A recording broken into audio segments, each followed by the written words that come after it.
Argentina, como cualquier otra economía, se enfrenta a un trilema monetario. No puede tener a la vez libertad de movimientos de capitales, autonomía monetaria del Banco Central y tipos de cambio fijos. ¿A cuál de estos tres objetivos renunciará el gobierno de Javier Milei? Veámoslo. En economía suele hablarse de trilema monetario o de trinidad monetaria imposible para referirse a la incompatibilidad de tres posiciones de política monetaria. En particular, una economía no puede disfrutar a la vez de libertad de movimientos de capitales, tipo de cambio fijo y política monetaria soberana. Uno de estos tres objetivos ha de ser por necesidad abandonado. Podemos tener una economía que disfrute de libertad de movimientos de capitales y de tipos de cambio fijos, pero entonces el Banco Central no será autónomo para fijar los tipos de interés. Esta es la situación en la que se hallaban la mayoría de economías durante el patrón oro. El tipo de interés se determinaba internacionalmente, el tipo de cambio entre divisas era fijo, dependía de la cantidad de oro que cada una de esas divisas nacionales prometía reembolsar, y finalmente en el patrón oro había libertad de movimientos de capitales. O podemos tener tipos de cambio fijos y autonomía del Banco Central para determinar los tipos de interés, pero entonces no podemos tener libertad de movimientos de capitales. Esta era la situación que se daba bajo el modelo de Bretton Woods, el sistema monetario que rigió en Occidente desde que concluyó la Segunda Guerra Mundial hasta el año 1973. Y por último, también cabe la posibilidad de tener libertad de movimientos de capitales, un Banco Central Nacional autónomo, pero entonces los tipos de cambio deberán ser flotantes, no fijos. Esta es la situación, de hecho, en la que nos encontramos la mayoría de países ahora mismo. ¿Por qué estos tres objetivos no pueden alcanzarse a la vez? Imaginemos un país que tiene tipos de cambio fijos y libertad de movimientos de capitales. Si ese país fijara un tipo de interés más alto que el del resto de países, el capital global penetraría en ese país, y una mayor oferta de financiación interna significaría tipos de interés menores. A su vez, si ese país fijara un tipo de interés más bajo que el del resto del mundo, el capital interno saldría del país buscando ser invertido internacionalmente a tipos de interés más altos, y la reducción de la financiación nacional forzaría a subir los tipos de interés. Por eso, si un país quiere tener un tipo de interés más bajo o más alto que el del resto del mundo, una de dos: o impone controles de capitales, todo el capital extranjero que quiere ser invertido dentro del país no puede entrar en el país, o todo el capital interno que quiere salir del país no puede salir del país, o bien, si hay libertad de movimientos de capitales, ha de dejar flotar el tipo de cambio. Si tengo un tipo de interés interno más alto que el del resto del mundo, el capital extranjero querrá entrar masivamente a invertir en mi país, y eso contribuirá no a reducir el tipo de interés, porque queremos mantener la autonomía monetaria, sino a apreciar el tipo de cambio. Y por el contrario, si tengo un tipo de interés interno más bajo que el del resto del mundo, el capital interno tenderá a salir del país, y eso, en lugar de empujar al alza el tipo de interés, como queremos mantener la autonomía monetaria, llevará más bien a una depreciación del tipo de cambio. En cualquier caso, comprobamos que no es posible alcanzar los tres objetivos anteriores a la vez. No es posible compatibilizar tipos de cambio fijos con libertad de movimientos de capitales y con autonomía interna en la fijación de los tipos de interés. Y este trilema monetario también es observable en la situación económica de la Argentina. En primer lugar, Argentina tiene soberanía monetaria. Muchos pensarán que por desgracia la tiene a tenor de la terrible gestión monetaria hiperinflacionaria que ha venido practicando desde hace décadas. Pero en cualquier caso, hoy por hoy tiene autonomía monetaria. Y por tanto, si tienes autonomía monetaria, has de escoger o entre tipos de cambio flotantes, variables, o entre controles de capitales. Pues bien, aunque en Argentina existen tipos de cambio paralelos, el tipo de cambio oficial dentro del país es un tipo de cambio fijo. Lo determina el Banco Central en función de sus reservas internacionales de dólares y de la oferta y de la demanda previsible de esas ofertas de dólares contra pesos. Ahora bien, tal como expone el trilema monetario que hemos visto, si combinas soberanía monetaria con tipos de cambio fijos, lo único que te queda es establecer controles de capitales. Y eso mismo hace Argentina a través del famoso cepo cambiario.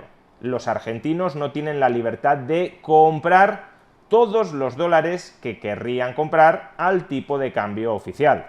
Existen restricciones políticas a la cantidad de dólares que un ciudadano argentino está autorizado a comprar. Y justamente en aquellos ámbitos legales o ilegales en los que sí pueden comprarse de manera más o menos libre dólares, lo que sucede es que el tipo de cambio entre el peso y el dólar no es fijo, sino que es un tipo de cambio que va fluctuando en función de la oferta y demanda de dólares.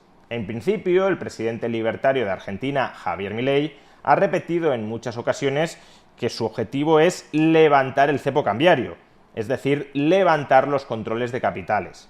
Y si es cierto que los termina levantando, en función del trilema monetario anterior que hemos visto, tendrá que escoger entre dos tipos de regímenes monetarios. El primero es un régimen monetario que combina tipos de cambio fijos con anulación de la soberanía monetaria del Estado argentino. Este régimen monetario se correspondería con la famosa dolarización. Si la economía argentina se dolariza, puede tener libertad de movimientos de capitales y tipo de cambio fijo con respecto al dólar, porque de hecho solo existiría el dólar, pero desde luego ya no habría autonomía monetaria. De hecho, en la dolarización pura y dura, el peso desaparece.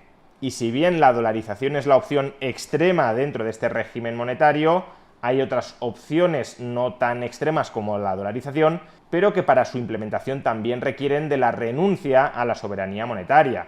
Por ejemplo, el establecimiento o la defensa por parte del Banco Central de la República Argentina de un tipo de cambio fijo entre el peso y el dólar con libertad de movimientos de capitales. Si Javier Milei opta por ese régimen monetario, tendrá que renunciar a fijar los tipos de interés internos de manera desalineada con los tipos de interés internacionales. Por lo que ya hemos dicho, si fijara los tipos de interés internos más altos que los internacionales, el tipo de cambio del peso se tendería a apreciar, salvo que establecieras controles de capitales. Y si fijaras el tipo de interés interno más bajo que el internacional, el tipo de cambio del peso se tendería a depreciar, salvo que impusieras controles de capitales. Aunque, por supuesto, en una Argentina sin controles de capitales, Javier Milei también podría optar por un segundo régimen monetario, consistente en preservar la autonomía de la política monetaria a costa de dejar flotar el tipo de cambio entre el peso y el resto de divisas. Sería un régimen monetario similar al que tiene el conjunto de la eurozona frente al resto del mundo. Aunque démonos también cuenta de que internamente ese no es el régimen monetario que tiene la eurozona. El euro supone la existencia de tipos de cambio fijos entre economías nacionales, España y Francia, por ejemplo, con libertad de movimientos de capitales. No hay controles en los movimientos de capitales entre España y Francia. Y por tanto, a lo que han renunciado los países de la eurozona para establecer el euro ha sido a la autonomía o soberanía monetaria. Los bancos centrales nacionales, como el Banco de España, no emiten su propia moneda ni fijan su propio tipo de interés distinto al del resto de la eurozona. ¿Y por cuál de ambos caminos optará Javier Milei? Pues está por ver. Está por ver primero cuándo levantará el cepo cambiario, que debería hacerlo en no mucho tiempo, y está por ver, en segundo lugar, qué camino monetario optará por seguir una vez levante el cepo cambiario. Desde mi punto de vista, indudablemente debería optar por la primera de esas sendas monetarias, es decir, renunciar a la autonomía monetaria del Banco Central de la República Argentina para defender una cierta estabilización del tipo de cambio del peso, si es que sigue existiendo el peso, frente al dólar. Y en el mejor de los casos, incluso apostar por la dolarización, es decir, que la moneda argentina sea propiamente el dólar.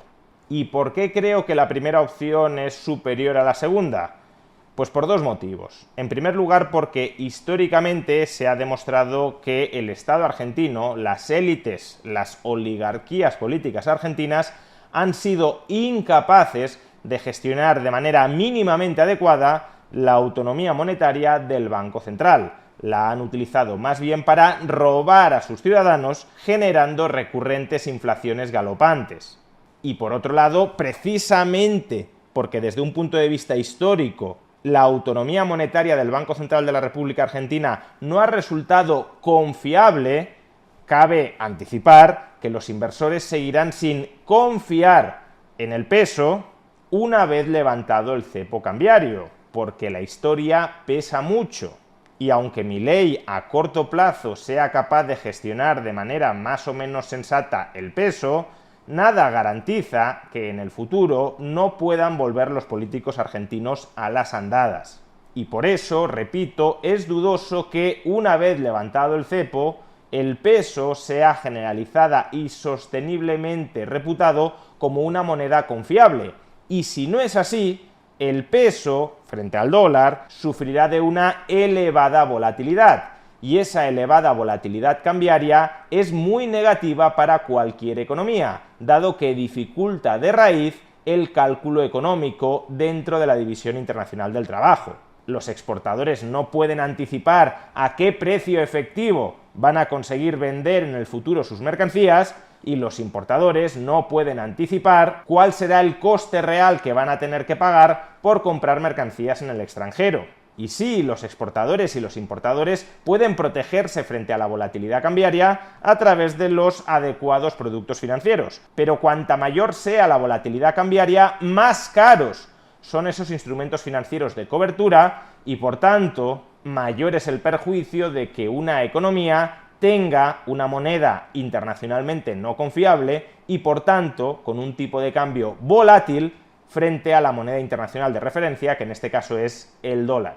En definitiva, como ningún país, tampoco Argentina, puede escapar de este trilema monetario, el gobierno de Javier Milei, si cumple con su promesa de levantar el cepo, tendrá que optar o por tipos de cambio fijos o más o menos fijos, renunciando a la autonomía monetaria del Banco Central de la República Argentina, o entre autonomía monetaria del Banco Central de la República Argentina con tipos de cambio flotantes. Y esperemos que opte por el primero de los caminos, porque el segundo solo sirve para salvaguardar la autonomía monetaria del Banco Central de la República Argentina. E históricamente esa autonomía monetaria solo ha servido para robar a los ciudadanos argentinos.